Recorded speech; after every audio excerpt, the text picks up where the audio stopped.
హయాంలో ఉన్నప్పుడు ప్రజల పట్ల ఉన్నారా? ప్రజలకు న్యాయం చేశారా? ప్రతి పేదవాడు ఉన్నవాడు లేనివాడు అందరికి సాయం చేశాడు.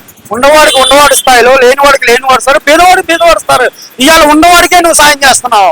ఇవాళ ఒకటేనండి నాకు రెండోది వద్దు. ఇవాళ ధాన్యం పండింది ఎందుకు పని లేకపోతున్నావు నువ్వు చెప్పండి.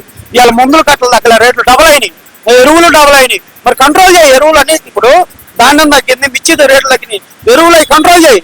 ఎందుకు కంట్రోల్ చేయట్లేదు? డబల్ రేట్లు అమ్ముతున్నాయి.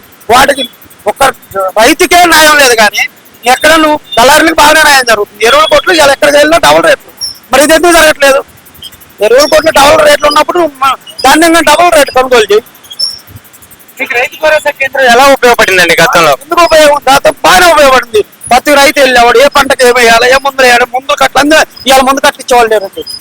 అవాళ గవర్నమెంట్ ముందు కట్టలు అన్ని అందించింది. ఈ రోజు రైతు భరోసాలో ముందు కట్టించేవాళ్ళు లేడండి.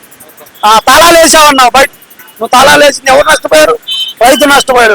రైతుకి ఇది తెలియదు, వాళ్ళకి ఒకటే తెలుసు, పండియడం తెలుసు, కానీ నష్టపోయారు. ఇప్పుడు ఏం తెలియదండి. ఇంకొన్నాళ్ళకి వాళ్ళకి బాగా అర్థమైంది.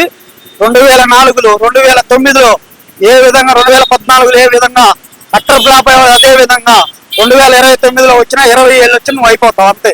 అంటే రైతు బాగుంటేనే కదా సార్ ఏ అధికారులు బాగుండేది. రైతు ఏం చేసావు? రైతుకు నువ్వు ఏ న్యాయం చేసావు చెప్పండి. ధాన్యం కొనుగోలు చేయట్లేదు, చేసావా? చేయలేదు. ఈ రోజు మిరపకాయలు 23,000 22,000 రూపాయలు అమ్మిన మిరగాయలు ఇవాళ 7,000 8,000 12,000 13,000 అమ్ముతుంది. నష్టమా కాదా?